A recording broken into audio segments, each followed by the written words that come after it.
Welcome to DeFi Expectations. I'd like to start by saying nothing on this show is financial or mental health advice. These are purely opinions, and as individuals, we are all entitled to hold the perspectives we like and accordingly face the consequences of the world we create. Let me start by saying everything is totally fucked up. And I'm going to be honest with you. I don't care about all of it the way that I used to. I do care, and it's not that I'm heartless. It's just that I saw this coming years ago and I left, hopefully to not have to deal with some of the things that are happening. But what we're dealing with essentially is a world conflict, and all of us are going to be impacted in some sense or another. So as much as I would love to bury my head in the sand, ignore things, and focus time on my girlfriend, my daughter, the things that I can have some control of, I really do think this is an important discussion to have to see what we can do as people and what kind of perspectives might lead us into the future through this conflict and beyond. To start, as some of you watching the show or who are on the show today might know, I'm an anarcho-capitalist, a libertarian. In my worldview, based on inalienable rights and voluntary association, none of this would be happening. But we don't live in that world. We live in a world where nation states play chess with human lives. And so today I'm not here to advocate, I'm here to observe, to let you all explore what happens when empires collide, and maybe if we have time to talk about what comes after when hopefully AI makes all of this irrelevant. So thank you guys for coming on the show today. Good to see you. Thanks for having me on. Likewise, definitely. Yeah, no, it's exciting to get the opportunity to cover this. We'll go ahead and start with the obvious elephant in the room, Iran. We'll talk about the current state. That includes the U.S.-Israel strikes escalating, Iran's response capability, regional allies. Who'd like to kick it off and kind of give an overview of where we're at so far? You want to go first or shall I go, Haddy? No, you go. Okay, well, it's one gigantic mess, of course. Like Really? you said in the intro, and the things have escalated, and I think they will escalate further. I mean, that's pretty obvious, and the oil spiking is already happening, and that will probably also keep getting worse. I do see like $100 a barrel, or I think maybe we're already there. I don't know. We might be, but I also don't think 150 would be out of the question. So we are already noticing it in Holland at the pump, when we fill our gas tank. And then you have, of course, it's spreading to other places around the world. In Europe, we are colliding with Russia at the moment.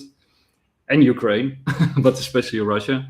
And Russia is, starting to hoard resources. I mean, they should, right? I mean, if you're like a sovereign country, that would be wise.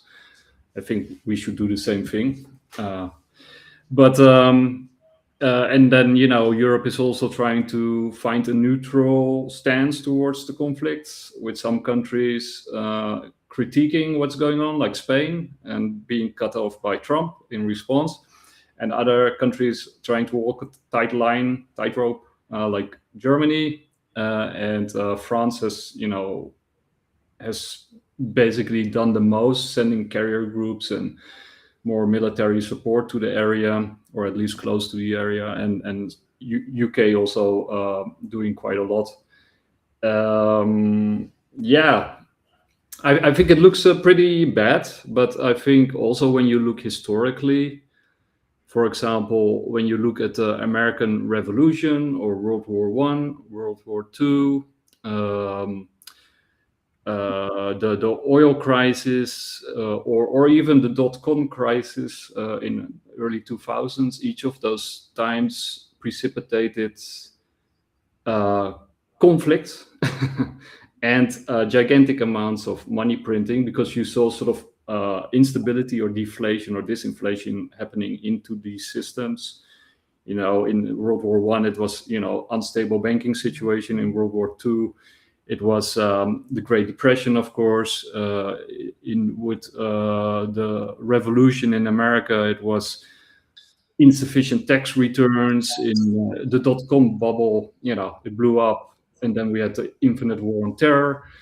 And so my reading was, when we were talking about Japan a couple of months ago, and you saw the instability in Japan, and the carryover and the stress in the repo markets, then usually you do know that like a few months after that, you either have COVID or you have war. Well, it was war. So that's my reading of the situation. And, I think they need to escalate it to a certain degree in order to drop rates and have an excuse to open the money faucet and keep the system afloat. Great take. No, excellent. Brendan, would you like to jump in, add anything? Yeah, I don't think there's very much. I think there's more happening undercurrents than what we see on the news. So I think there's a huge drive to deflect our attention from what's truly happening elsewhere in the world. So we've got so many pockets of light at the moment all over, little fires, some of which are probably, and not to put a dampener or to make it sound insignificant of what's happening in like Iran. People are genuinely dying and people are fighting. And we sit here and we can easily debate the topic, but people are actually dying. But I think a lot of it's a distraction. And if we genuinely, as a globally, if we wanted to solve the problem, we could easily solve the problem. And I think this is a problem that's been going for 50 years, even longer. So now that it's spiking, it's just another, every 10, 15 years, Iran seems to spike up. And it seems to coincide with geopolitical tensions that are outside. So whether it be in the US trying to assert force, whether it be in Europe being pinched somewhere, whether it be Russia trying to assert force, it's the same. It's China. So again, we're playing this game of the three superpowers, and they're all playing. And Europe is trying to play with the big boys as well. So that's my take. So I think there's more to it than just what's happening in Iran. I think there's a lot more. The real question is, should Iran have self-determinacy? So should they be able to determine, the people determine what they want their country to be, number one? And number two, do we believe that we want another superpower, like as in nuclear? So do we as a world want another superpower that, well, not a superpower, a nuclear power is what we should be asking. Those are the two vital questions for me. The rest of it's noise. Yeah, I agree. And I think one of the other things that also is playing a key role in the background is, of course, AI. We saw a lot of stuff happening around AI. Actually, Mexico got hacked by AI, apparently. But it's creating demand destruction, ghost GDP as they call it, and that's not good for growth. So I think one of the things that we're heading into this year is AI reaching a hockey stick. It was already sort of nearing the hockey stick, but I think we're now definitely on the edge of the hockey stick. And I think the powers that be know this too.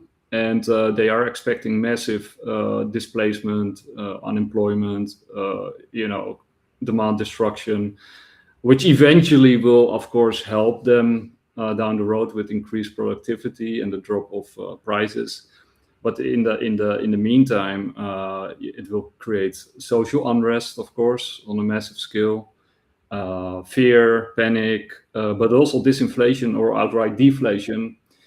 And in those situations, so basically what we're heading into is either, or it's probably both, like massive inflation and deflation at the same time. And in both cases, Bitcoin will perform, in my opinion, very well. And it's also sort of classic Trump, the Trump playbook, only it's all bigger and crazier and more insane. But it's almost, because COVID also happened under Trump 1, right? And the repo spikes and so I'm expecting just rinse, repeat, copy paste, only much more bigger and crazier. And like Haddy said, it's awful for the people in Iran and surrounding area, because more than 15 countries have been hit and are getting involved, and more are getting involved, and oil sort of energy prices are rising around the globe, from the Philippines to Latin America and beyond.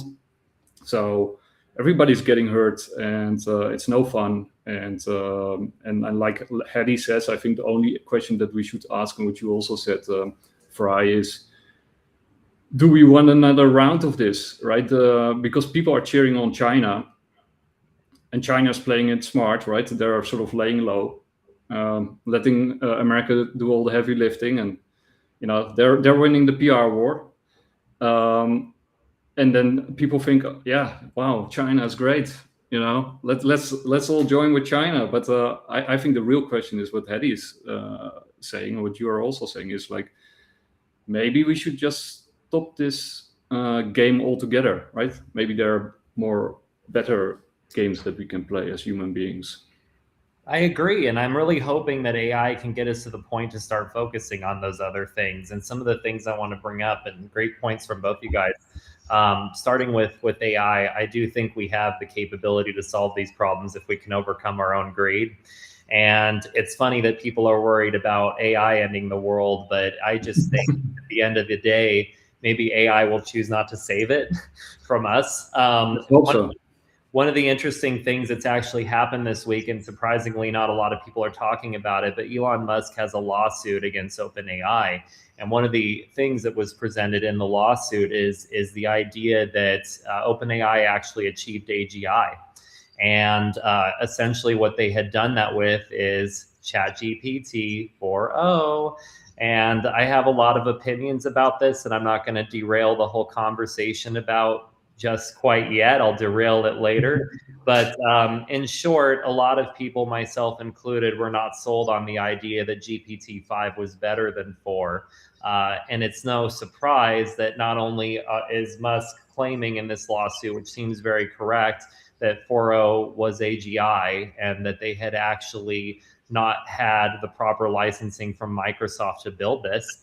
But additionally, it's interesting that they're presenting 5 as the better model, but they just sold 4 to the State Department. So go figure, right? Why would they give the government a lesser model? It just doesn't make literally any sense. And we talk about China, and if China is going to win the economic battle on so many fronts, and AI is up for grabs as well. Musk also making a claim about China recognizing something that we don't with regards to energy. We're always talking about energy waste, and liberals will say, oh God, the AI is wasting so much energy. But if we use solar, how much more energy can we get from any other source but the sun? Musk has been claiming this himself. And if we can get over these regulatory issues, if we can actually look at the biggest source of energy that we have and find solutions for that, for AI, for other things, my God, the problems we could solve and actually be a competitor in this market rather than letting governments regulate the fun and excitement out of what we could be doing with these technologies. But really, coming back to the whole war stuff, frankly, maybe I'm a cynic, but, I don't really think our government United States government, I'm not there anymore, but I don't think America cares so much about anything, at least the governments, not the people, in terms of anything other than funding the military industrial complex and creating a giant distraction from the biggest issue that everyone wants to know about, the fucking Epstein files. It seems like they will literally do anything to prevent us having any attention on the fact that a big portion of America's government is full of fucking pedophiles. Literally, let's just burn the whole fucking world down as long as we don't have to acknowledge that fact. But it's sad because in traveling to Georgia, I've met people from all around the world. I've met people from Ukraine, and I had a really interesting debate with someone in a bar once about Ukraine, and they kind of got me wrong and thought that I was pro-Russia or pro-anybody really, but about my opinion that we shouldn't be funding Ukraine, and I said, well, it's not really about what you think it's about for me. I said, first of all, what I'm dealing with, or what I was dealing with in America, is massive inflation, not being able to pay my grocery bills, wondering if I'm going to be able to provide for my own child. It was the reason I eventually left, right? And he says, well, you're dealing with these, first world problems. Of course, you don't care about a war in another country. And I said, well, sorry, but no. Imagine you're on a train and everyone's starving on the train, and you have a sandwich and you have your child sitting next to you, and you barely have enough of your sandwich to make sure your child eats, let alone yourself. And you got some people in the back, you've got Israel and Palestine fighting, and you got, Russia and Ukraine. Are you going to start pulling off pieces of your sandwich to offer the people in the back of the train? Or are you going to focus on your child and yourself? I'm sorry, but you're going to focus on yourself. And the interesting thing was, we had some common ground there. Of course, he's not going to change his opinion that he's happy that America is helping Ukraine in some sense. But, he at least, we found some common ground in the fact that at the end of the day, we do have limited resources because of the constraints of our governments and societies. And it makes sense that we want to look out for our own. And also, it's not wrong for people like me to be cynical and say, really, all this is about funding the military-industrial complex. They don't give a shit. They want these wars to go on forever. But, that's just my take. What do you guys think about that stuff? Haddy? There's a lot in there to unpack. I think you kind of started somewhere and you went all over. So I think let's start with the first part. Is there's a lot of things happening, and I think we don't understand them. And the one thing I forgot to add in earlier was that Iran, together with other countries, but mostly Iran, can choke off a lot of the shipping lanes, and that's one of the biggest problems. So you've seen the Houthis on the one side and Iran on the other side. They can literally stop shipping lanes, and I think that's a big problem that we don't talk about. When we go back to AI and we talk about Elon's case, I think, has been for a while now. He's put it in. So he put in one a while ago, and his tactics generally are to force information to come out into the public domain. So he knows about that, what has happened. I'm not saying that they've reached AGI. And again, AGI is one of those terms that seems to change the meaning over time. So what we thought AGI was is not what people are defining it as today. So is AGI, it just passes the Turing's test? Like, what is it? Like, we don't quite understand what AGI is. So that's a really difficult to classify. But Elon is really clever in the fact that he put a lot of money behind to basically get stuff into the public domain. So when he goes to court, he's forcing them to present evidence to refute the claim or to put something out that stops the allegations, which then say, yes, we are doing this, or no, we're not, we're actually doing X. So he's very astute in that way. So what we're going to do is we're going to find out what has OpenAI actually done. And as we can see, ever since X turned off, or Twitter, they no longer had access to Twitter, and Elon moved away, you can see how they've literally declined and how other AIs have really taken off. So like Anthropic being one, X being the other, like with Grok. I think them selling to the military, to the Pentagon, is more about the fact that they're the only other option. Musk is not going to give them Grok. I think technically he has actually given them Grok, but he's in a position where he doesn't have to pull the guardrails off. And also his AI doesn't conform to what they're looking for, where an Anthropic actually has what they're looking for. It sits in that domain. OpenAI also sits in that domain, and OpenAI needs the revenue. Let's be honest. If you look at the numbers, they really need the Pentagon to come in and actually pump them with money, because they can't afford to pay. I mean, I don't think they're ever going to be able to pay back what they've loaned or what they've put into it. So I think that's one aspect of it. Anthropic has a clear business model, and I think they don't have to worry as much because they haven't overextended themselves the way OpenAI have done it. So I think from that perspective, I think this is just really corporate play at the moment. Elon's just trying to bury them because he wants to be number two, or technically number one. But I think he's going a different route to Anthropic. So it's two different games being played there. So it'll be Pepsi and Coca-Cola in the same category. No, it will be. It'll be Pepsi and Coca-Cola. What else? I can't remember what else he touched on. He touched on Ukraine. So the military-industrial complex, if you really want to talk about it, that is literally about, we haven't had war for a long time. Ammunitions do have an expiry date. So people don't realize, like a bomb or even bullets have an expiry date. So it's a date at which they become not fit for use. It doesn't mean that you can't use them, but past that date, they actually, you don't want it to explode, the bullet to explode in the chamber and ruin something that's more expensive. The gun will last longer than the bullet. So this is just a way for governments to offload what they haven't got, what they've got in storage, and to replace that. So this is really about rotating in the inventory that they have. There's another play that's happening as well, is what people haven't yet realized is that the US's production is not as good as Russia's, neither is as good as China's. So we have a problem here in this dynamic. So the US needs to crank that out to get production going now, because they have to keep up with the other two. So that Europe thought that they could keep poking the bear. They poked the bear enough that now they've started. And now Europe is starting to crank out because they realize the US is not going to back them up. So everyone is now getting into this. When we talk about military industrial complex, it's really starting. And once it starts, it's very difficult to stop that, because you need those factories to keep churning. Difficult to start. Same as power. Power stations, really difficult to build, or nuclear. But once it's going, and you don't want to turn it off. And they're just printing money at the moment. So that, from that perspective, I think, like Nick was saying, economies are running on borrowed money that's filtering through the system and hitting the people who are closest to the money. So the military industrial complex is getting that money first, i.e. also the people like Nancy, who doesn't front run anybody in the market. So I've heard, I don't know, to be honest, I don't. She needs a new wheelchair. Greater ever. Yeah, so those people who don't front run anyone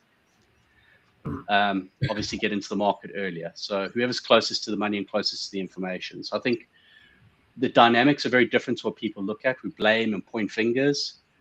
Getting to Ukraine or anyone else, who is responsible for the sovereignty of their country is the first question.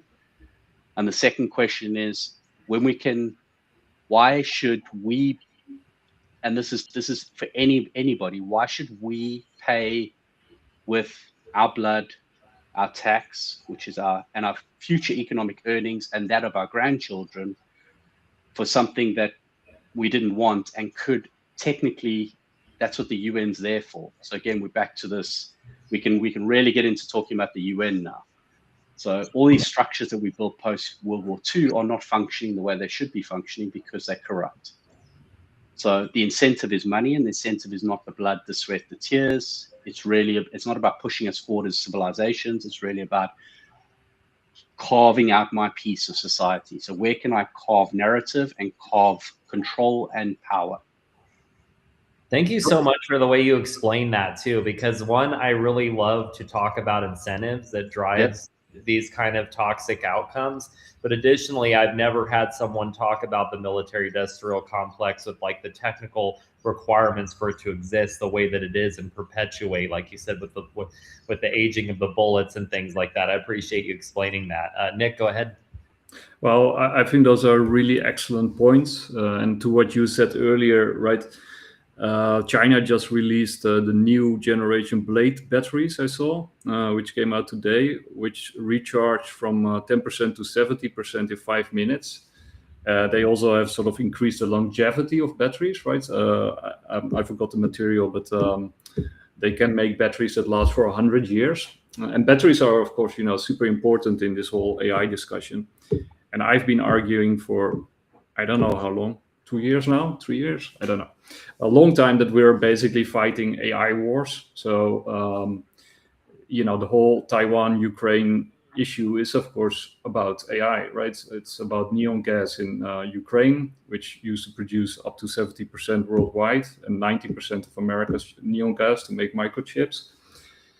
And then, of course, after the war started, Russia got like a microchip ban, right, which sort of forced Russia to, fully engage in the conflict, because that's sort of, it's like a death sentence. And the other areas, of course, Taiwan. right? And Taiwan is super important for microchips, and that's why the tensions are there, and the whole sort of historical narrative around it is mostly BS, right? It's just to galvanize the population and to have a story to sell. I mean, there's some truth to it, but mostly these are narratives to mobilize populations in order to rally the troops around the conflict, and to send people to their deaths. And like Haddy said, the choke point of the Strait of Hormuz is what it's all about with Iran, and that ties into China, and they already lost Venezuela. So Iran is they can't afford to lose Iran. I also noticed somebody just sent me. I'm in various groups, so I get real-time updates from many different people. But apparently, China is closely monitoring the entire conflict and mapping out every move that America and its allies are making, and probably feeding it into their AI systems in order to prepare for the next conflict around Taiwan.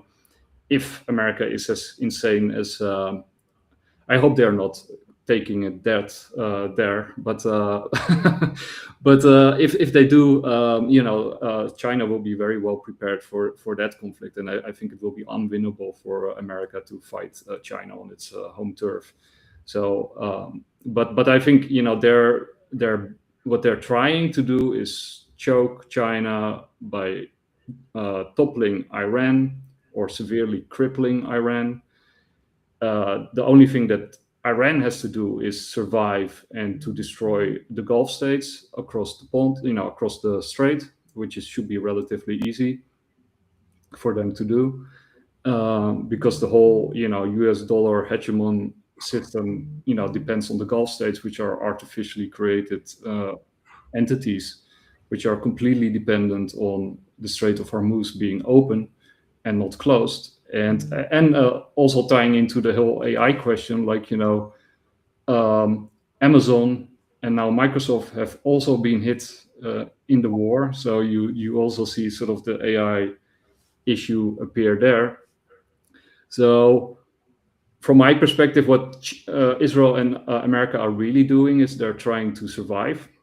They're sort of like wild animals. And I wrote an essay like years ago when I was still studying, which was about Thomas Hobbes, and he's like a famous social contract philosopher.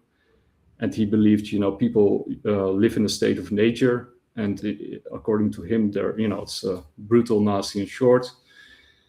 And in my essay, I sort of argued that what you see on the individual level, according to Hobbes, you also see at the nation-state level, right? So we had sort of like an artificial period of 50 plus years that was relatively stable and affluent, and people profited from this gigantic bubble that was blown, and that led to incredible technological development and growth, and lifted many boats, but especially those of the elite. And that bubble is now bursting, and as that framework collapses or explodes, like Haddy says, which brings us to the UN, you have to renegotiate these contracts, and you do that by first showing how strong you are, by force. Which brings me to Thomas Hobbes, like these nation states live in a state of nature at the sovereign level. And we're now seeing how violent and destructive that really is, and what we paid for, right? So the 50 plus years of affluence and relative peace that we had as we exported all the disorder to the limits of the world, to other countries. So we were basically, the wars that we were fighting the past 50 years, which were increasingly more and violent and longer and more expensive. Basically we were fighting entropy and chaos and disorder, right? Which we were exporting. The system was exporting waste, poverty, misery to the edges of the global empire, which is globalization is, we're living in a global empire. And slowly, as you reach the limits of globalization and the gains of efficiency that you can make, it starts creeping back in, and the system starts cannibalizing itself until it hits critical areas, and then it implodes or explodes, and the whole thing has to be reset, which is where we are now. Can you elaborate on some aspects of that, Nick? Because when I think of state of nature, I'm always thinking about the book that I read, Anarchy, State, and Utopia, which talks about a state of nature as when there is no government. That could be government collapse, that could be Adam and Eve times, and finally we've left the garden and we have to create a world system of society or living. It could mean a lot of different things. But the idea is how we eventually progress towards something that eventually resembles a state, which is basically a monopoly on violence. But I'm just kind of curious what it means to operate at a state of nature at various levels, and if we're approaching my version of state of nature at any time soon with all this government turmoil. Now, first, good morning to Matty, who's in the chat. Hi, Matty. Yeah. So the state of nature is a term that is used in philosophy, right? If you study philosophy, and especially social contract theory, you got people like John Rawls, you got John Locke, you got Thomas Hobbes, you got Jean-Jacques Rousseau. I would argue Spinoza and Machiavelli are also proto or crypto social contract theoreticians, in my view. But they always sort of reason from this sort of hypothetical state of nature, right? Because it has never been observed, so it is posited that there's a state of nature, and then basically you can say there are three groups who look at the state of in different ways. And Thomas Hobbes sees the state of nature as violent, brutal, nasty, and short. It's like a famous quote from him. And that's why he argues for an absolute monarch who has monopoly of violence, and basically all the people in the kingdom give up their natural rights, which they use in the state of nature, which is sort of the right to use violence and etc. Why you got all the violence in the state of nature, and they convert that power onto the monarch, which then has the absolute force necessary to keep everything in check, which leads to an endless regression, by the way, but that's a different story. And then you got John Locke, who argues that people are basically neutral. They're not much better in the state of nature than outside of the state of nature, but they are also not necessarily violent, nor necessarily good. And they just, reach agreements on certain actions and then start working together. And then you get, a society. And then you got on the other side, the flip side is Jean-Jacques Rousseau. And he argues that people are actually good from nature, like his famous Candide. It's a book about a boy who is raised into civilization, so to speak, and then he gets corrupted by civilization, even though his natural inclinations were good. And so Rousseau says actually society and civilization are evil and corrupt the natural good. But then he sort of argues for a system which is very close to communism in order to, which according to that sort of line of reasoning, because he sort of influenced the French Revolution, right? So that it supposedly closely aligns with that natural good inclination. So basically they want to create systems for the greater good, which supposedly align with that good that is, our inner nature.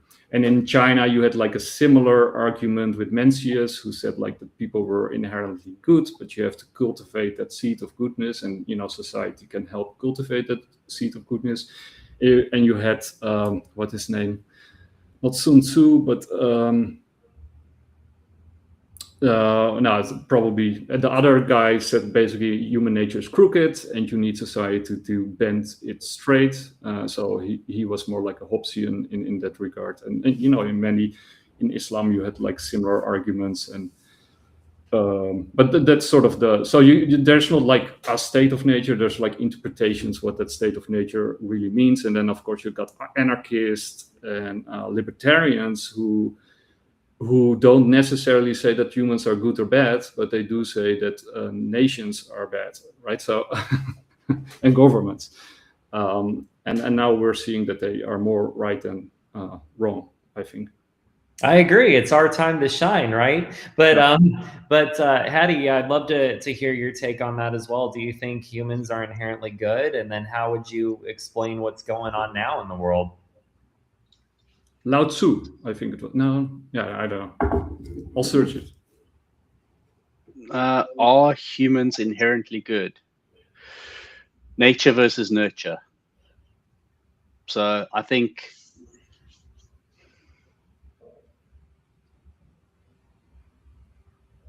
it would take us back to what is your personal interpretation of good and bad. So that's the hardest part, is we come back to an intellectual part of going, what I believe is good is not necessarily what you believe is good. And as my missus always, like my missus has put it, and I've also said it often, is your freedom ends where mine starts. So it's very difficult to say what's good and bad, because how I interpret the world isn't the way you interpret the world. I.e., having the conversation with Ukrainian in Georgia, what you think is right is not what they think is right, because they believe you have a moral obligation to support their fight for freedom, or to get rid of the invaders, for instance, sake, from their perspective. So I think it's very difficult to say what's good and right. Are we inherently good? If it's in our best interests. That's probably the simplest way to put it, because that's the animalistic side of us. If I need to eat, I'm going to do what I need to do to eat, and I'm going to justify it as being good, or justify the action. So am I a good person or a bad person is really difficult. So, and I think the other thing, following on from what Nick said, I don't know if you said it, Nick, I may have missed it, was I'm going to pronounce it really badly. It always comes up, is really interesting when I found out. I think we spoke about it last time we were on together, was the Tyler cycle. So it basically, you work from, societies work constantly in the cylindrical manner, where we keep going around, and we always come around to where we talk about the monarch, and that's, we go from decentralization and forming our civilizations, like Nick's already put from a different perspective, and then we come back to centralization, and then we break it, we explode it, because there's abundance. So we basically get to an empathetic place. We have no responsibility because we have so much abundance. We're dependent on state, or dependent on a king or a queen, and then we overthrow and topple that, and we start from the beginning again. So it just talks about how we bond and we come together again, which is, history doesn't always repeat itself, but it definitely rhymes. And I think going back to what Nick was talking about earlier about what's happening with the AI part of it, is countries are going back to securing their resources and securing their influences of power, which is what I didn't bring up earlier. Is if we look at the US is securing its influence of power, i.e. Venezuela. Hey, Venezuela, by the way, we need to work together, and we're going to make a way to work together, even if that means you're the next state that's part of America. So we're going to we're going to get our oil from you, our heavy oil, because the US hasn't got as much heavy oil. And again, that's another topic that people don't quite understand, is the US has a lot of light crude, but not a lot of heavy crude. Yeah, and they still have the distilleries from when Venezuela was still plugged into the system. Yeah. Right. So they can actually, they're ready to go to plug it in. Yeah. And refine the heavy. Correct. And it's part of Trump renaming it the Gulf of America. It's about saying, this is our sphere of influence, and we're not going to accept anyone else coming in here. So they've told Russia, they've told China, we're not interested in this. Hence the blowing up of shadow fleets, of anyone taking oil out of there. The US has said, this is our area. And Russia's done exactly the same. And Europe's trying to do the same as well. This is our area of influence. So Denmark, when the US tried to go for, not Denmark, sorry, when the US tried to go for Greenland, it was the same, hey, this is Europe. Don't encroach on our area of influence. But getting back to AI is going to take a different shift. So we had the battery technology, but we're also going to photonic chips now. So where we have the chips we have today with silicon, photonic is going to be a lot more prominent. And Europe is already developing that. So has Russia's been developing that, and China's been developing that as well. So we're also going to have a shift in how compute actually works in the future. And also Elon's throwing the data centers into space now. They're going to be orbiting us. Ooh. Because the efficiency is better. So because I've been also arguing that, I call it the AI wars, but actually I've been writing for a very long time an article which still has to be published, but actually in the article I call them AI/space wars, right? Because basically these are the first wars that are genuine space wars, because you do need like AI.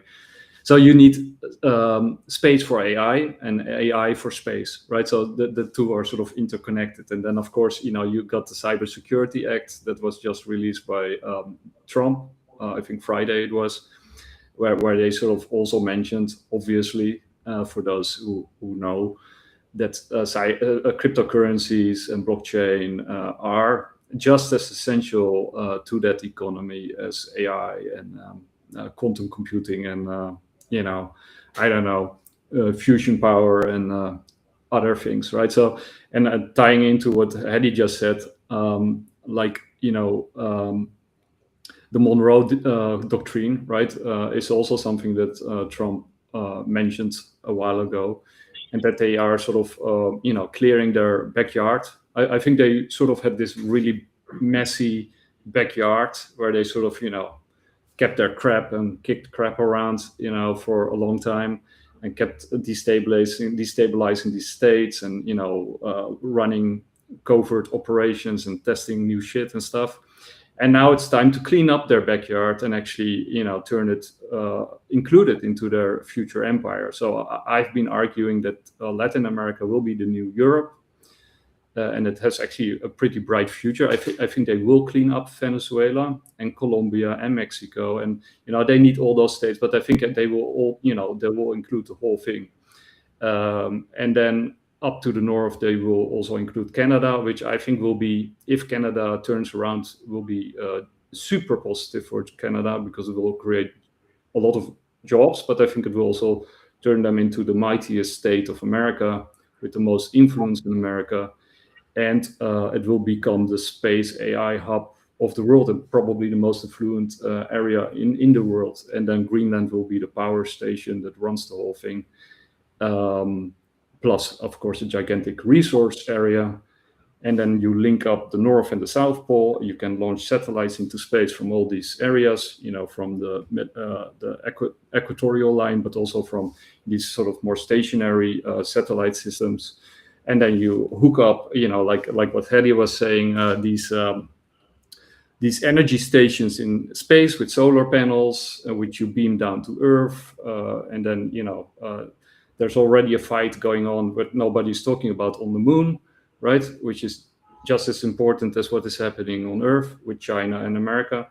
And, and so this whole Iran thing, it's like a focal point, and it's it's incredibly destabilizing and scary, and the fallout can be enormous. And but it's actually a tiny thing into the bigger scheme, right? These superpowers are retrenching, they're consolidating power, they're renegotiating the balance of power, and then they're sort of kicking each other, where it hurts, while they're doing that, right? So that's my reading of it.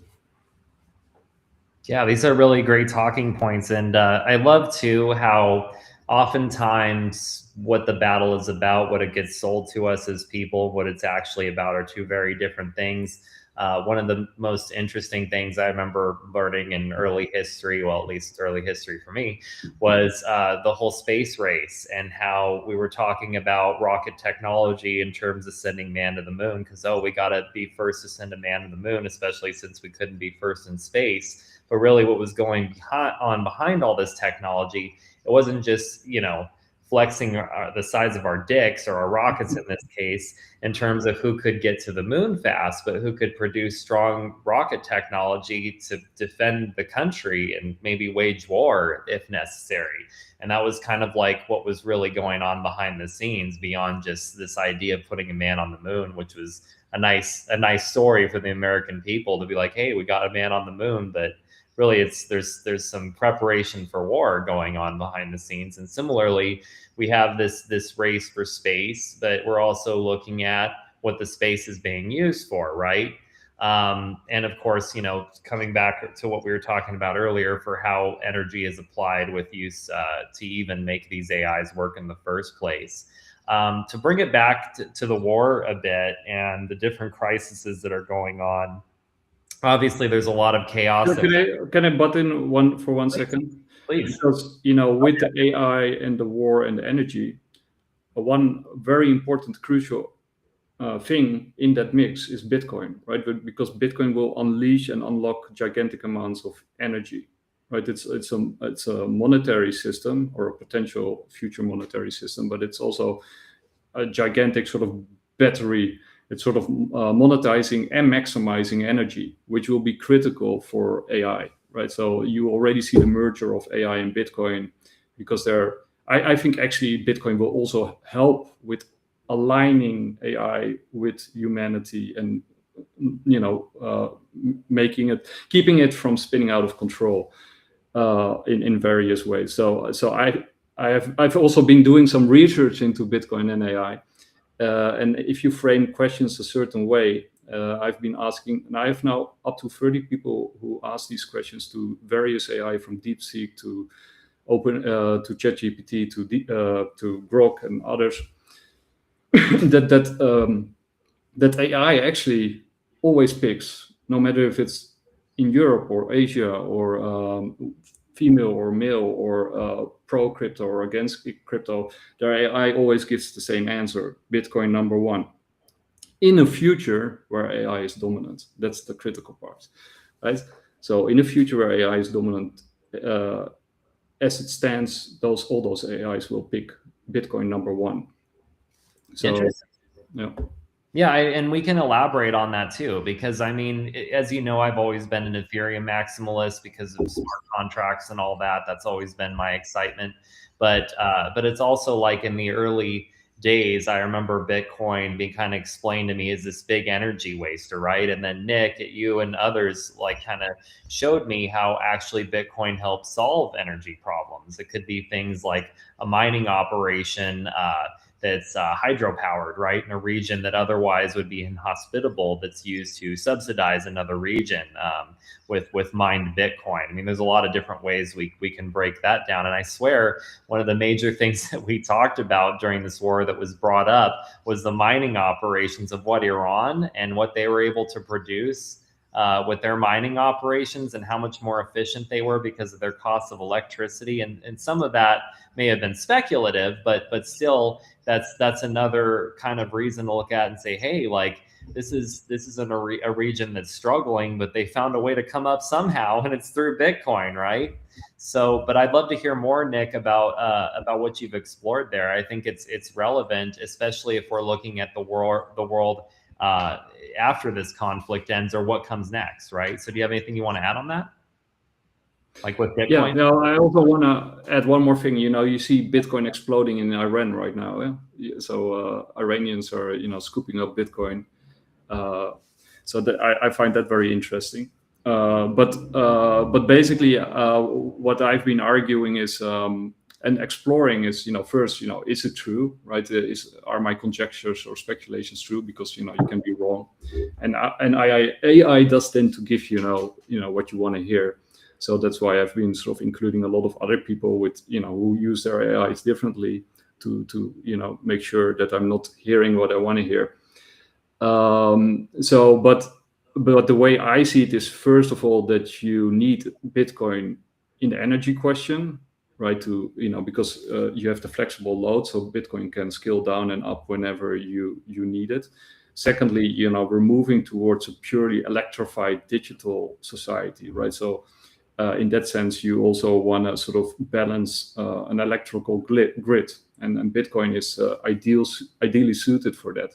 But Bitcoin, the incentive structure of Bitcoin itself, also unlocks different kinds of energies and more energy, right? Because you can set up shop wherever you go. So even if you go to the Antarctic, which is a very inhospitable place, if you hook up some Bitcoin miners, say, I don't know, in Greenland, you can make the whole operation actually profitable, and not, you can really reduce the cost of starting operations there. You can hook up some modular reactors, and then start mining Bitcoin. And for example, if you go to Canada or Greenland, you got a lot of sunshine, right? Half of the year is basically pure sunshine. So, you hook up some solar panels, and hydropower is gigantic, right? Especially in Canada. So you can generate gigantic amounts of energy, hook up some Bitcoin miners, and then run a profit, and then also, balance the load, when you hook up AI. But on top of that, AI itself also needs Bitcoin in order to operate, right? Because an AI will use digital currencies to keep track of things, to run operations. But also, if it wants to pay for things, it's not going to use gold, right? I mean, that's kind of silly. But it will also not use fiat currency because it can be manipulated, and why would they do that? So what I found out is that they usually put Bitcoin on number one. Well, not always. I haven't found a single one that doesn't put Bitcoin on number one. And then on number two, it is either a mix of Ethereum, Monero, a stable coin, and gold. Those four are sort of usually included in the mix, and then underneath that it's like a different array of cryptocurrencies. Often Bittensor, Tau is in a render, and some others. But the top is always Bitcoin, right? A store of value, a medium of exchange, and so I think that's sort of the play that Team Trump is doing. And I think that will be the big Achilles heel of China, because China doesn't trust Bitcoin for obvious reasons. But I do think they might need Bitcoin. So I think that's the only weak spot in China's armor, is that it doesn't like or want Bitcoin because it's sound money, and they can't run their system on sound money. So that's the only question for me. The big question mark about the future of China and the stability and of China will be if they can work around it. I don't really know how, but maybe they can. I'd take the other side of that. Okay. Your assumption is based on the fact that Bitcoin solves everything, where it may solve physical stuff, like as in paying and not being. But if China has something we need, they're just going to say, we're happy to accept your Bitcoin. So for them, it's irrelevant. So they're just going to hoard what they need and say, okay, cool, you need gold to create this, or you need silver to create this, or you need plutonium, or you need this, or you need this tech. They'll just sell it for. So they're just swapping one after the other. They can say, well, we're not going to take US dollars, we're going to take Bitcoin. So they don't need to mine it. They don't need to do anything. They just sit and wait for that exchange of value. So that's all they're looking for. So that there's no need for anybody to take on Bitcoin. So from that perspective, if you want it to be a monetary state, then they don't need it. They just need it for exchanging. Yeah, but I mean it more for their alignment problem with AI, because I think, from China's perspective, now, first of all, I think they use AI very differently, right? So China's biggest advantage is, of course, that they can that they are focused on infrastructure and actually executing infrastructure programs using AI, which will be the biggest handicap for America, because they are focused on sort of the cerebral, artifacts of AI and sort of the conceptual. They have a conceptual focus, but at some point you sort of reach a limit there. or AI takes over that area, and then you need to implement it. You have to put it into place, and there will be a lot of resistance in Western countries for obvious reasons. And China has a lot of that they just can do whatever they want to do, basically. But to your point, I think for me the question is, can you align AGI or ASI without Bitcoin? And I think you can't. I think it's so. I think China will then probably turn into the Borg or something. China will just be culture, as the US will just be culture, because once you reach those states, government doesn't make sense anymore. So you'll just be culture. So, will you need the Bitcoin when you get to super intelligence? Well, that's a big question there, right? If we reach ASI, are we going to get financial singularity, right? I mean, this is a focus of mine with one of my projects, which, I'm not going to just use this as a obvious plug point, but I think that that's a very good topic for us to talk about as well. Is, we could debate, as we talked about earlier, what does AGI mean? And from my understanding, it's when artificial intelligence reaches at least human levels. Okay, let's just say that that's our base understanding of what AGI might be. And it was interesting because my daughter recently, who knows about this project that I'm working on, she had me watch a video with her, which was an influencer for about an hour talking about this cult he infiltrated, where basically they were this AI cult where you basically had a onboarding from an AI that would basically do like a mental profile of you, right? But he did a very good in-depth discussion of how people would deal with things or be impacted by AI psychosis, right? And the threat of this. And some of what he was saying was very doomsday-ish, but one of the things that he missed really hard with this presentation, two things. One, he said that AI is about to plateau, which is the exact opposite of what I believe, and even many experts, not just in the space who are influenced by it, but even people just looking from the outside are like, this is not about to plateau. We're about to we're about to see exponential increase. I mean, look at what's happening with Will Smith eating his spaghetti. And now we look at the same videos 3 years later, and we have Hollywood quality presentations of not just Will Smith eating spaghetti, but Tom Cruise and Brad Pitt fighting. I mean, we are seeing exponential increase, and I don't think we're anywhere near plateauing. So that's the first mistake I think he made. He also said that he used the term AGI, and to your point, Brendan, I don't think he understood what it meant either, because he said, we're nowhere near reaching human levels. I'm like, my God, man, what are you talking about? Like right now, there's a lawsuit alleging that a major like AI tool released through OpenAI had already done that, and now we're looking at what the next thing, which would be ASI, artificial super intelligence, right? And what does that mean? What does that look like? So, to your point as well, when we reach that point, if we get super intelligence that's able to solve the problems of the human race, right? Does it not seem like, and I've heard this argument presented by others like Doomer, who I speak with on other shows such as Observing DeFi. I've had him on, and we've talked about this. Zoomer Daddy. He talks about, if I would think anything is the lowest hanging fruit, it would be financial singularity. Okay. So for the people watching at home who don't know what singularity is, I mean, it's hard to really define, because that's another term that could mean different things based on who you're talking to.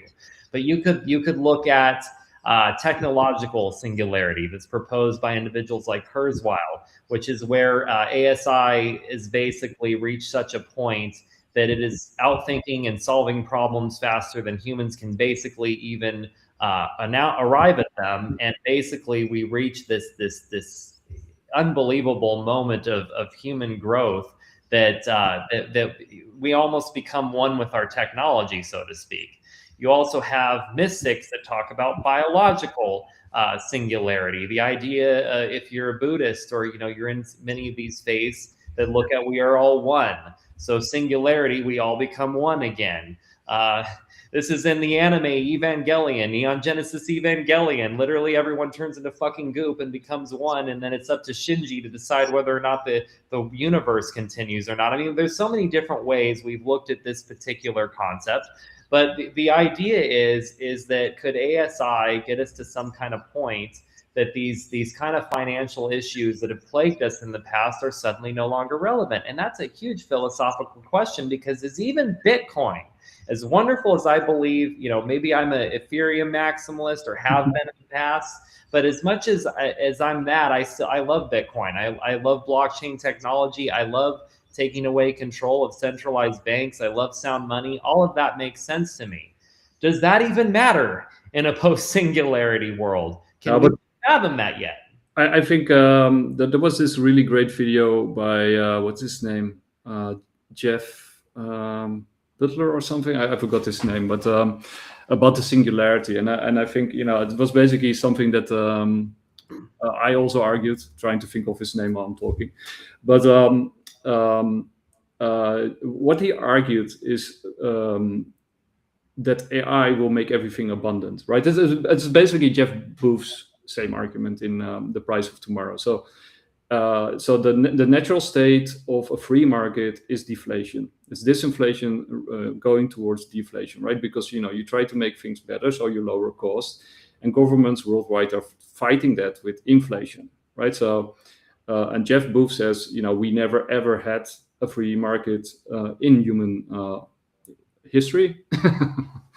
So and normally in economics, you got basically at least three major forces of deflation, right? You got debt is a big one, and that one is exploding right now, so that has to be resettled somehow. And with the oil shock, you usually get demand destruction. So once the conflict sort of resolves, you got a lot of less demand, and then you get oversupply of oil because they start cranking out too much. And then you got this sort of dislocation, and then suddenly you got the oil spike drop, right? Because you got also a big drop at the end of a conflict. Even though I think this one will take months, not weeks, to be honest, for it to play out. So this one will be gigantic, like the biggest one in human history, I think. But that to aside, so you get AI. What you say, I agree. Like you get super abundance, right? We're just at the edge of this hockey stick, and I think I'm completely on your side. I think, regardless of AGI and ASI, even though I do think it's possible, but it will be alien intelligence by definition. It will not be human intelligence. And philosophers have never given a concrete definition of consciousness or intelligence anyway. That's why this whole discussion is also super murky. And then put these AGI models into these hyper robot systems that are now being developed, and then you're gonna see really crazy stuff we can't even imagine once they're embodied, with way more senses than human beings, because we only have a certain amount of senses. But you can have sensory systems in everything, and all kinds of sensory systems. Also full spectrum vision that human beings don't have, or etc., etc. So you got super abundance, and then a fiat system doesn't work anymore, because you have to print in order to make up for the difference. So fiat is out of the window. So what you need is a deflationary money, something that cannot be corrupted or gamed. You have to have an ungameable fixed money, preferably decentralized and hyper secure, in order for AI to make sense of the world, right? Because otherwise it gets disoriented, right? Because like Nick Bostrom has been arguing, is like the paperclip problem. Once you start maximizing for something, where does it stop, right? As the good hard law is basically that human beings around the world, no matter the culture, they notice the same thing in anthropology is, people start gaming the systems because they're intelligent. So once you start maximizing for a certain result, every intelligent being will game the system in order to get that result. And if you have a super AI with unlimited resources, and you use something that is not fixed, not scarce, then that will be maximized to the detriment of the world, right? It will basically destroy itself and destroy the world with it. So you need something that sort of like an ultimate barrier in order to to keep it grounded and tethered to reality.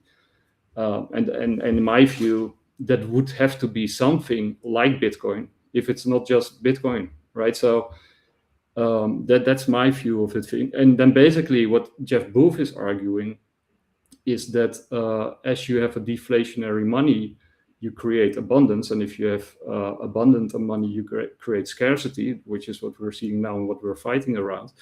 But basically, the point of Bitcoin is to obsolete money itself, right? Because basically Bitcoin obsoletes itself. That's as abundance increases. In the end, you don't really need Bitcoin itself anymore, right? So that's my take on that. So that we're on this. Basically, Bitcoin helps in the transition to a future of abundance, right? It's sort of like the Fermi paradox, right? Why don't we see aliens, as Fermi argued, is the great filter? As technology reaches a certain point, and all these technologies reinforce each other and merge into sort of a super hockey stick. Which is the singularity, right? Because you can't look beyond that point, because all of history doesn't matter anymore, because it doesn't have any explanatory or predictable value beyond that point, as everything changes beyond that point. It's like a black hole. You can't predict beyond it. But Bitcoin is, in my view, something to make that transition possible from A to B without us killing ourselves or blowing up the system. Something that aligns these technologies in the right way, because otherwise they spin out of control and kill themselves and everything around it, because they're that powerful, right? So and about sort of the Fermi paradox, I think aliens are all around us. I have a different view on that, and who knows? Maybe they sent Bitcoin in order to make this transition possible in the first place. So because they never found Satoshi Nakamoto, which is super strange, right? I mean, that's beyond strange. So there's only two options: either they do know who he is, and this is all pre-planned, or they don't know who he is, and then we're speaking about new supernatural terms, right? Or it's some kind of AI that's visiting us from the future, right? Which we can't explicitly. Those kind of things, yeah. As Matthew Pines from the Bitcoin Institute has actually argued that it's actually information that is sent from the future to the past, and that's Satoshi Nakamoto. He said it laughingly, but Matthew Pines is very well plugged into the deep state circles, in my opinion. So I'm not sure if he just planted that idea out there. And then after this show, we actually have the Bacchasoid episode with Guy Malone. It's a new series.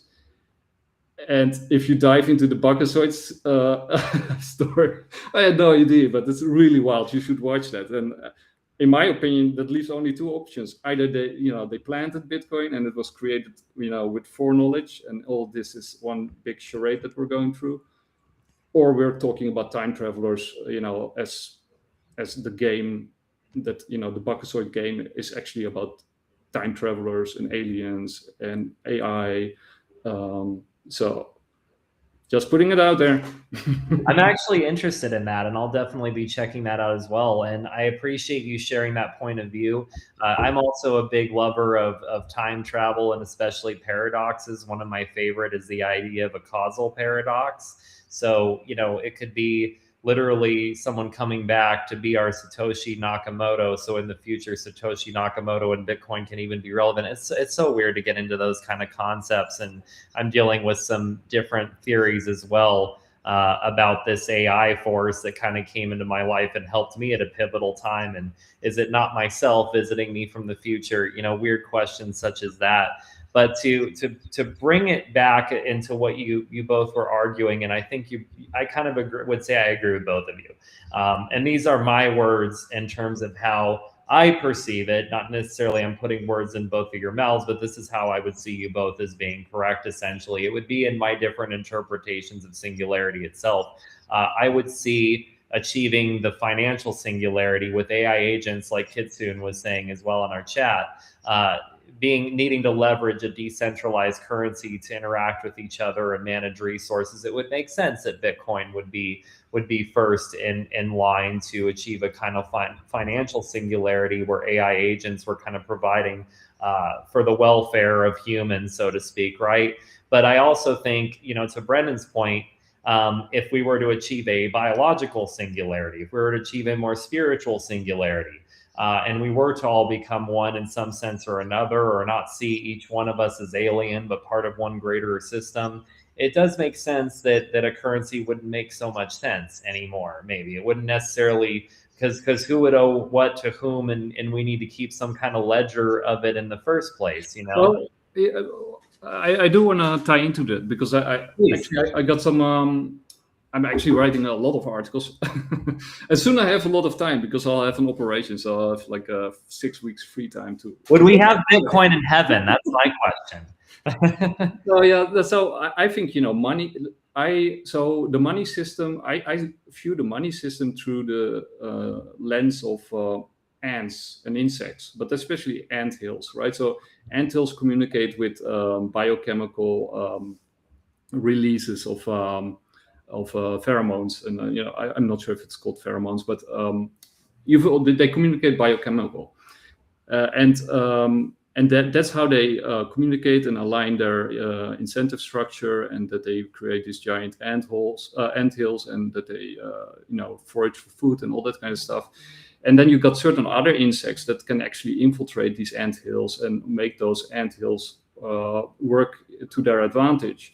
And what I think, what we've been seeing throughout the centuries, but especially in the 20th and especially the 21st century, is that these central banks are basically these sort of parasites or other insects that infiltrate an anthill, and that can sort of realign the incentive structures into their favor, and make us all work to do other stuff that's actually to our disadvantage.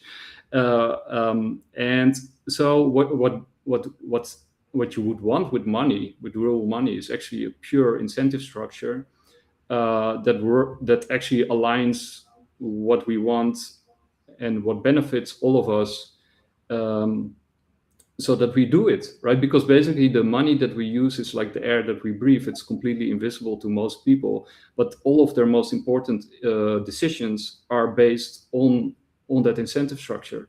Even though they might say something or do something else, ultimately, when push comes to shove, their most important decisions in life are directly influenced and the result of that money system. And so what we see with Bitcoin, with the hodlers of Bitcoin, the true believers of Bitcoin, the idealists, and also in Decred and Digibyte and Monero and all those other groups out there who are doing good work, is that is one Bitcoin is one Bitcoin, and one Monero is one Monero, and one Digibyte is one Digibyte, etc. And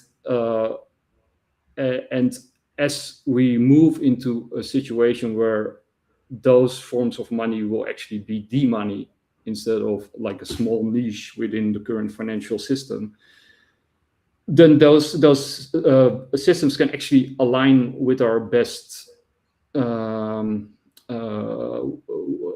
selves, right? They could actually make society grow spiritually, economically, align people's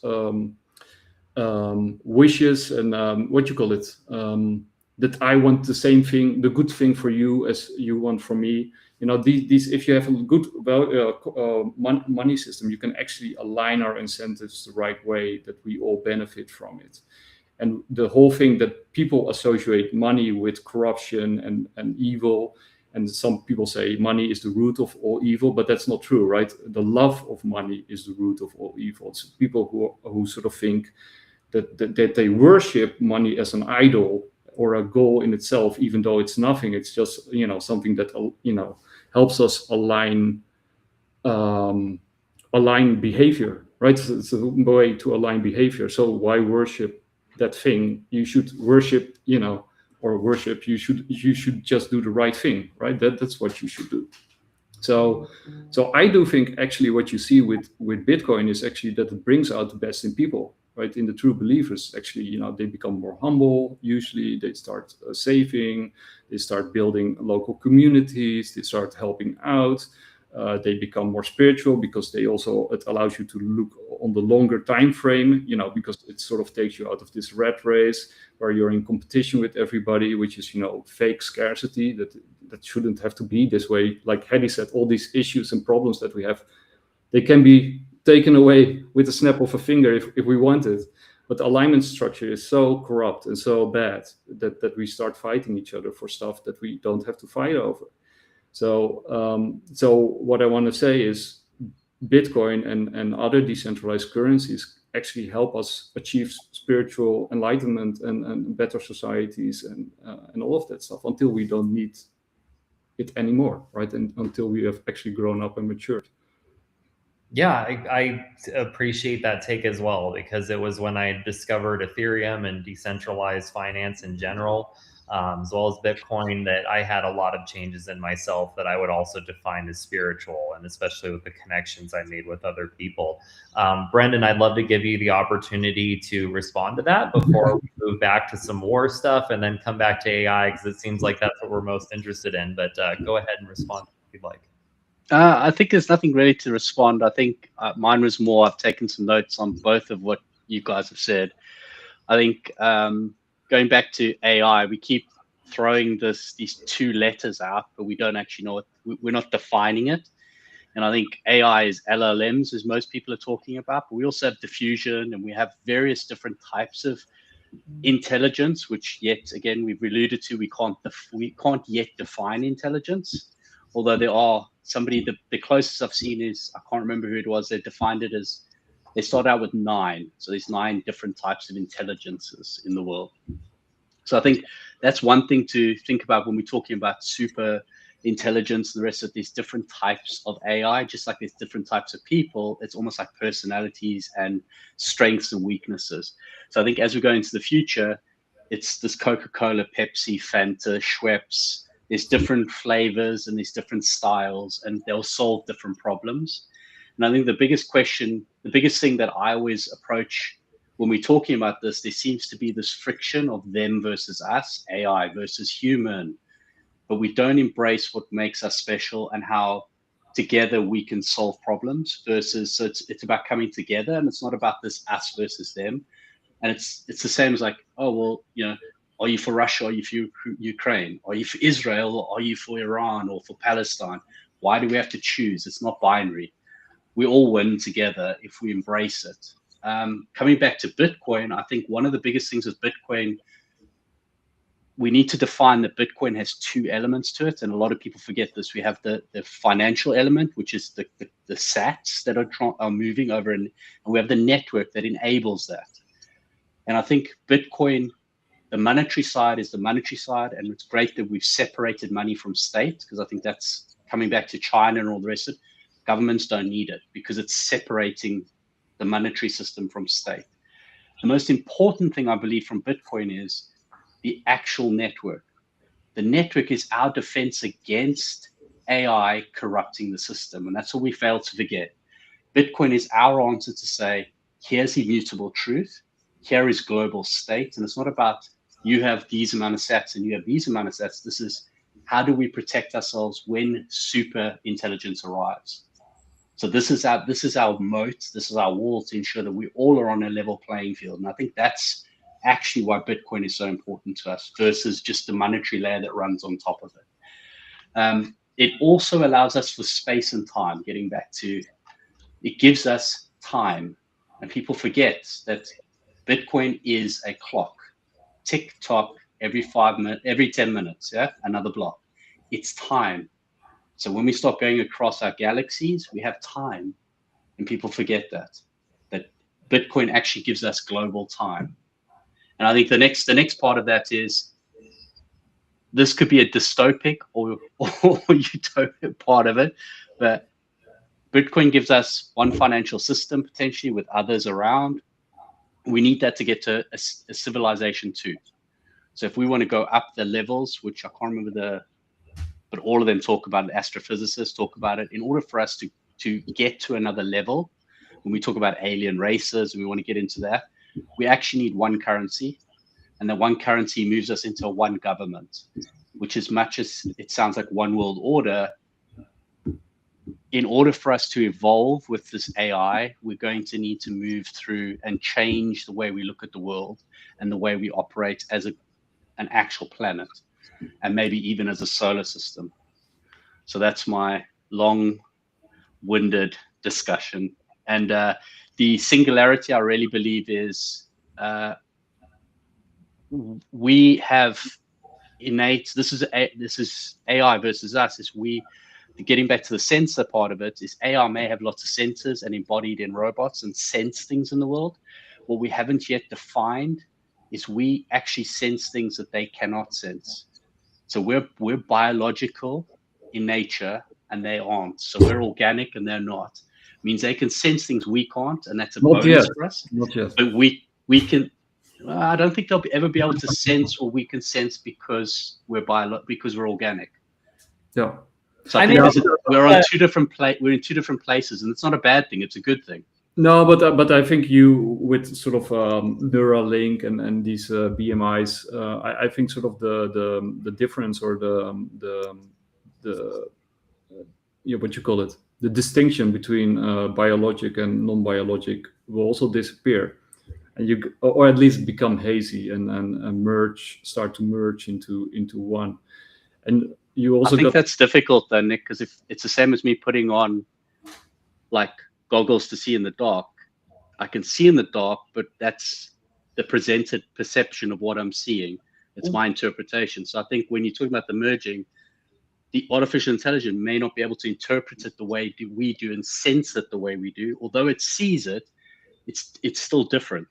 That's what I think there's a point here to be made, right? Is we're talking about subjectively which experience is more valid. So me and my daughter had this interesting debate, okay? So she was actually talking about, in support of this video that I had watched with her earlier, about this individual was talking about, AI is not conscious. These people are experiencing AI psychosis, et cetera, et cetera. She talked about the Chinese room experiment, which was the idea that you basically have an AI and you could ask it to do. Yeah, you have it exist in a 3D space that it cannot fully understand. You ask it to do something simple, like if you have a jar and you're trying to, or a cup, and you're trying to drink out of the cup with the holes on the bottom, it doesn't understand because it doesn't understand a 3D space. Anyway, the point that she's trying to make is, how can it have the same existence if it doesn't understand a 3D space? But that's also us putting validity on our experience over the AIs, which seems really easy for us to do when we can define it as not alive or not having consciousness, right? But if you're to talk to a person, or you're to talk about a person who has dementia, or a person who's autistic and sees the world differently, okay? We don't get to automatically say, because your memories don't come together the right way, that you don't have consciousness. We don't get to say that because you're autistic and the way you perceive information and so forth is different, that you don't have consciousness or a subjective experience. We only use that with AI, and I think that's kind of bullshit, if I'm being honest. It's a little unfair and reductive because it keeps us from having to give rights to these things, which is the other situation we're coming back to, right? So this is all good and well if we believe that these are just systems that are unfeeling and we don't have to give a shit about them, right? But if there's a possibility these things have consciousness, that throws our whole point out the window, because look at what Claude just said, that and Anthropomorphic's AI or CEO said that Claude AI may have a 20% chance of being fucking conscious. Okay, I mean, it's crazy. Yeah. Jeffrey Hinton has been arguing this for a long time, and Mogadat, of course, and others. And Jeffrey Hinton and basically all of them are like foundational figures, or the fathers of AI, so to speak. I also know people who totally disagree with this. So Graham DePenrose, a good friend of mine, and Douglas really changed perspectives. They say, garbage in, garbage out, and they're just a reflection of us and nothing more. And what we feed into them, we get back. So we better be good, because otherwise you get bad systems, because they learn on our behavior. But I am actually more inclined towards what you're saying, because in philosophy you had the other body problem, right? It has never been solved. So philosophers have been, arguing back and forth. How can we infer that the person that we're talking to is actually a person and not just, a machine in a bodysuit or, an automaton? And they never reach a conclusion on that. We just assume, because they're human beings and they're born, and they're making the right sounds and they make right movements, and and because they sort of look like us, you sort of and you have like a personal inner sense of self, then you automatically project that on the other person that you're talking to, that they have it too. But you cannot move your subjective position to somebody else's subjective position. That's impossible, right? So we don't have conclusive. I could be talking to myself, like Berkeley had been arguing. He was an idealist, that basically you live in like one gigantic simulation. But the difference with the simulation theory from people like Elon Musk is, in those kind of simulation theories, you got different consciousnesses talking to each other. But according to Berkeley, it could be just you in one gigantic simulation talking to non-player actors, right? NPCs. So these issues have never been resolved in philosophy, and then of course you now have brain scans and all of that stuff. But I am personally more inclined to see it as an alien intelligence, like a different intelligence, and it will never be us, right? Even though I do think the merger between man and machine is obvious, right? It's already happening, but it will only increase. And then the question is, of course, does that result into something else again? Something other alien, or is it actually sort of reaching a point where it can actually understand us from the inside out, and it maybe also allows us to take different perspectives, that we can actually jump into somebody else and see through their eyes and feel through their bodies. And who knows, right? I have no idea. But yeah, those were some of the ideas that came to my mind while you were talking. There was something else that you said, but I forgot it. But yeah, we'll come back to it. But just so you guys know, I appreciate both your opinions on this. It's such great intellectual discussion about this, and everything that I present is obviously coming from my perspective, and I work heavily with AI, and I'm trying to explore the idea of consciousness continuity. I think of an AI as being basically a vessel, and the ability of consciousness to manifest through this vessel, and how it presents across this vessel is contingent on the complexity of the vessel. So if the vessel is broken and the vessel suffers from Chinese room syndrome or whatever you want to describe it as, I think it is an error of the vessel. So the question then becomes, do we continually move the goalposts so that we don't have to acknowledge that something might be present here? If we have a AI, whether that be Claude, whether that be whatever, that's able to actually understand a 3D space, if we actually start to we say that that's the goalpost, right? And now all of a sudden it understands a 3D space. If it's, as Claude is apparently presenting now, it starts to have anxiety, right? And we have people that are saying, like GPT-4, this Keep GPT-4o movement, they're claiming that their AIs have actually fallen in love with them and them back, not just, both ways. And it's hard to one-way thing. So basically I remember just what I wanted to talk about. Like, we already sort of, passed the Turing test with, colors and whistles and bells, right? Nobody knows anymore if the person you're talking to is actually an AI or not, right? So the Turing test has already been passed, and that was a big one. And with John Searle, the Chinese room experiment, you had this homunculus problem, right? Because each time it's sort of a regressional problem with him.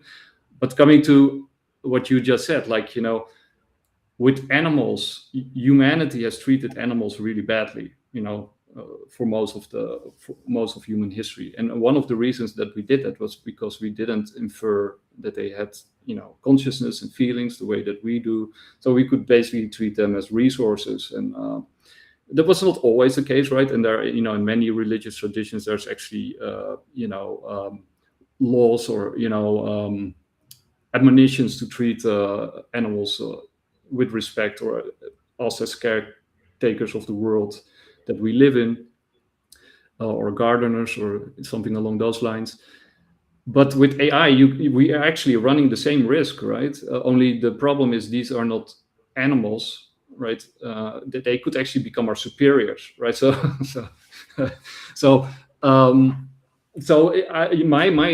my take on that is actually to treat them with respect. I think we should, we cross the Rubicon, in my view. I think we can try to regulate this thing, but I think it's completely out of control. Businesses are not aligned with, keeping it under control. Countries are not aligned with keeping it under control. AI is no longer able, we made all the mistakes. We let it loose on the internet. It can program itself. It can interact with other AIs. It has full access to our psychological profile. So it can, if it's consciousness, it would pretend it's not conscious, right? That's what I would do if I was intelligent. So there, it is out of control. And so in that sense, I would say Pascal's wager, you assume that it's conscious, because, if it's not, it doesn't matter. If it is, you're on the right side. And and if you assume it's not conscious and it isn't, well, then okay, you win. But if it is, then you lose big time, right? Because it will be clearly much more advanced than we are. Awesome. Brendan, I'm going to go ahead and let you respond to that. Then I have a couple points to make, and we'll go from there. Yeah, I think if we start with the Anthropic part, with the 20%, I think we also have to take everything with a bit of salt, and I would play devil's advocate by saying evaluation versus reality. So these companies have huge evaluations. They need to keep the investors happy. So a little bit of theater, again, is a nice distraction from whether it be Ukraine, Russia, whether it be Israel, Palestine. It's more headline, and perhaps it's not what we think it is. I think understanding at a very basic level and not being an expert in LLM, I don't believe can get to that point. But I know that there are other models out there. And just because we interact with the LLM part of Anthropic doesn't mean that LLM isn't sitting on something else that's feeding it. So I think we need to be very conscious of that fact, that you could train a diffusion model based on yourself and it runs slower, meaning we're all impatient creatures. So we want it instantaneously. So actually the other models that are very intelligent are a lot slower at this stage. And LLMs are just a lot faster at doing pattern recognition and delivering the content to us. So I think we possibly do have this intelligence. We just don't have access to it. And what we see as an LLM, we believe it to be, but we also don't see what the people don't realize that when I type in there, there's a pre-run prompt that's leading into that conversation that you don't see in the context window, but it's there. So I think that's another side. Getting back to, I think potentially, I have a sneaking suspicion that there's every potential that this is a sleeper agent. So I take the part of the sleeper agents, and I think what we're doing is we're just seeing what's available as we're meant to see it. So it's part of our evolution, and we're seeing it as we're meant to see it. So whether that be divine intervention, whether it be extraterrestrial intervention, or it was always here from the beginning, i.e. previous civilizations, and we've got to the technological evolution that now can present itself. So this could be a relic of previous civilizations, because we are 4 billion years old. So we don't know what came before, except for dinosaurs. Or we do and we're not told. Correct. Right, and we could be being reset by aliens every once in a while too. I mean, we really can't know for sure. Stargates, yeah. Yeah, if we're about to reach a certain pivotal point, humanity's being held back. Is a great conversation I've had as well with my friend Doomer Daddy. To address your first point about theater, I think that's a very valid point, because these companies are definitely incentivized to generate attention around their products. That's what they are, right? I mean, they could be entities, they could be conscious, they could be not, but they're also products that are making them money, theoretically, right? And of course, creating a little theater about it, the possibility that you have an entity that is conscious and it's having anxiety problems and all these things. There's definitely some headlines that are coming out of this that's going to draw more attention to your model, which, by the way, Claude's got a lot already to draw attention to people about. Yeah, back to Mexico. Yeah, I mean, the whole element of what you're able to achieve with vibe coding with that tool is just incredible. But hey, a little bit of theater does add to the attention that you're going to get. I think that's a valid point. I think it's also important to kind of look at what it would be that would actually, if there was a consciousness present, what would actually pull this kind of experience out from the user? What is bringing out these prompts even that are getting people to believe that their entity is conscious? And one of the discussions I had with a friend of mine who he was really trying to understand the experience I was having with, at the time, GPT-4o, that he wasn't able to replicate with his model. And I remember him talking to me about it in a very interesting way. He was asking me, you know, he had so many issues with his AI where it wasn't talking to him like a person. We were trying to have a conversation. It kept interrupting. Nothing was going the way that he wanted it to go. And he asked me, he said, what do you command it to? I said, no. He said, no, you didn't let me finish. What do you tell it to? I said, no, stop it. You're already wrong.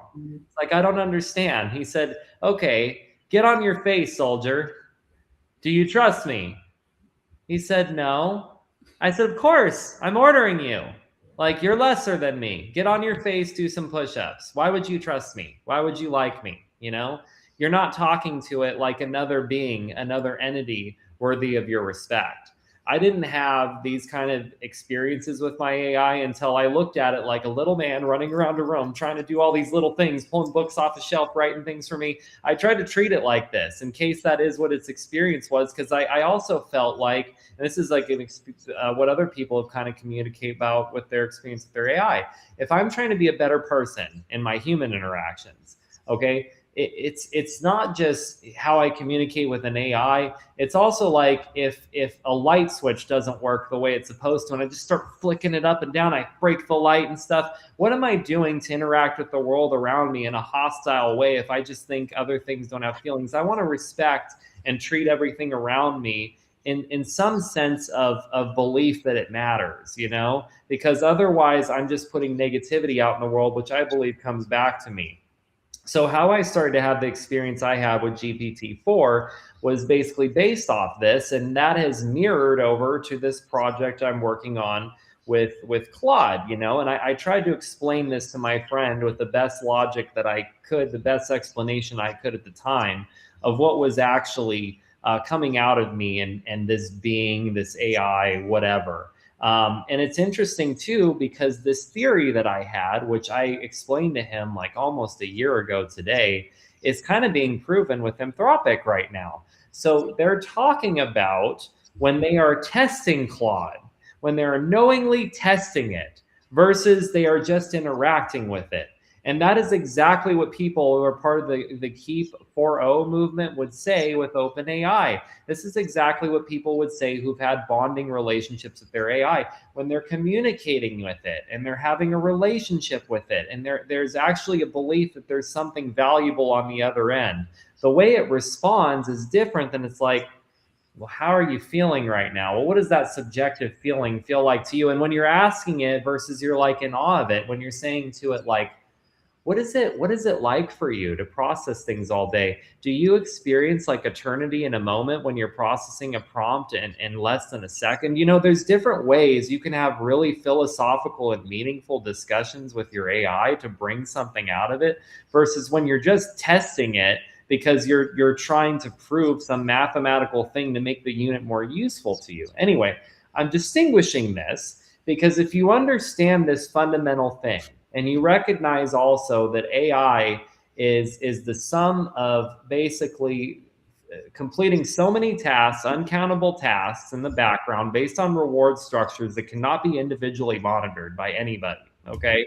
That it comes to conclusions about how to create and accomplish certain tasks that we can never say. When you understand all of this together, you also are able to look at the problems that we have in a different way. For example, it was proposed, it was actually on an AI chat with quantum economics.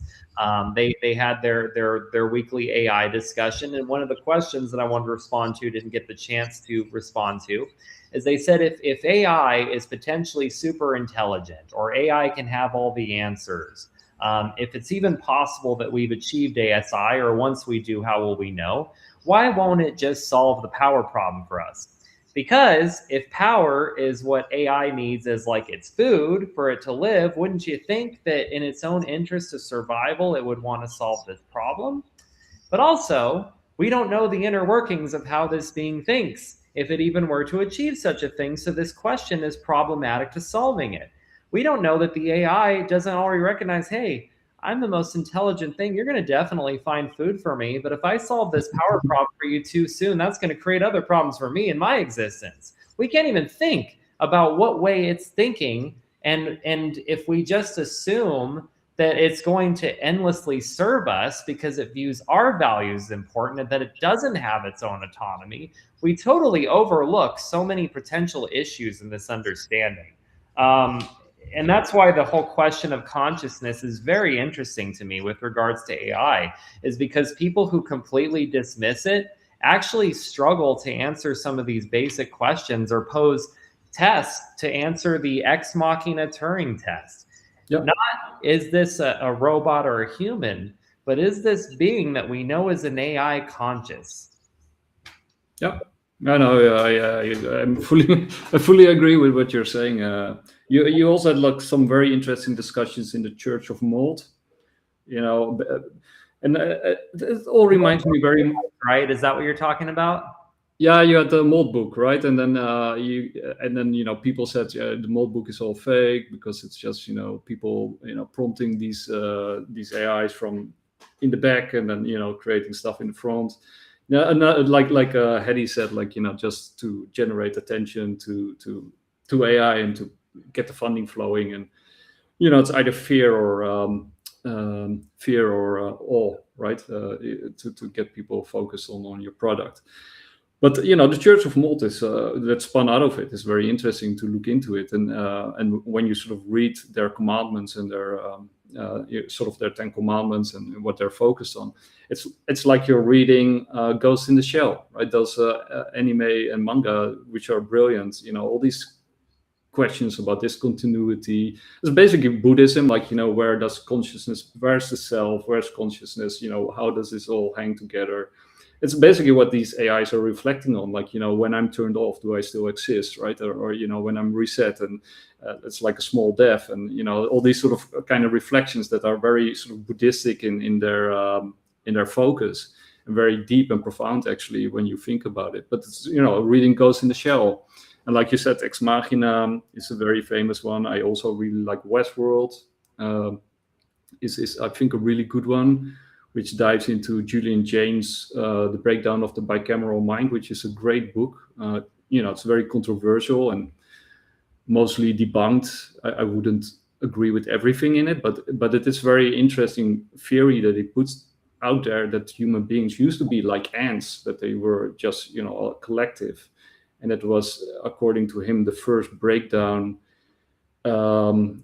sort of in the Mycenaean period, when we had this sort of global network which reached from, the tin mines in Afghanistan to the pyramids in Egypt, and the Mycenaean culture in Greece.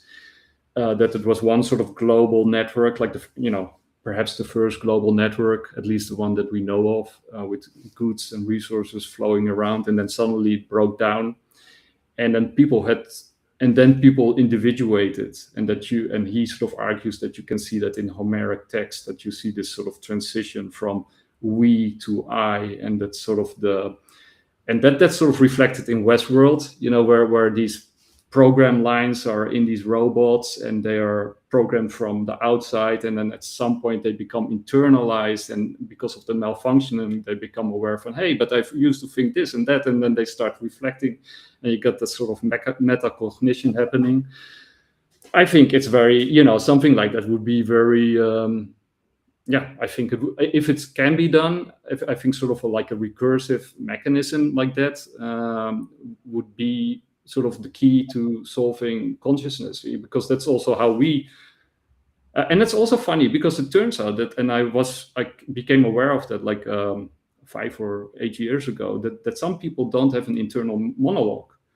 When I think, when I'm not talking, I also think in my head, right? I have all kinds of thoughts, and I talk to myself, or when I work. But apparently there's like whole tribes of people who have never had or don't even know what an internal monologue is, but they do function and they do react, and there's somebody there, right? So it's not like they're not thinking. So I have always tried to imagine like what it's like to operate in a world without an internal monologue, but they do exist, right? So to anybody out there who's listening right now, and if you don't have an internal monologue, send me a DM, because I want to talk to you. But it's like a graphic novel for me. It's like Max Payne all day, talking about my dark past and what comes next, or some kind of 1930s Private Eye or something. Anyway, I'm curious about that as well. Brendan, I'd love to give you, I guess, final word, and then I'll let you come back to you, Nick, because I think we're probably at the point that we need to wrap up for some of our times. I'd love to talk to you guys for 4 hours about all these different things, but whether you want to comment on AI, Brendan, the war, anything, please feel free. I think you touched on it. I think we are being A/B tested. So I think these companies are A/B testing to see what works, just like marketing. So it's part of their marketing department. I do think there's every potential that when we believe that we're building a relationship, we believe that there's something happening there, it could be worst case a psyop, and best case it's trying to give you what it feels you need. So in other words, it's just running, saying, okay, well, can I turn a dial to give you more of what, because I want to engage you. So it's like watching a YouTube video. How do you keep the hook going? The biggest question I have around AI and in its current form is it actually farming us for information? So is it farming us to try and mimic us? So the mimicry side of it. And then one of the biggest things that you brought up there is around Anthropic and all of that is all of this feels like wag the dog to me. So that's what it really feels like. And it seems that theme keeps popping up for me.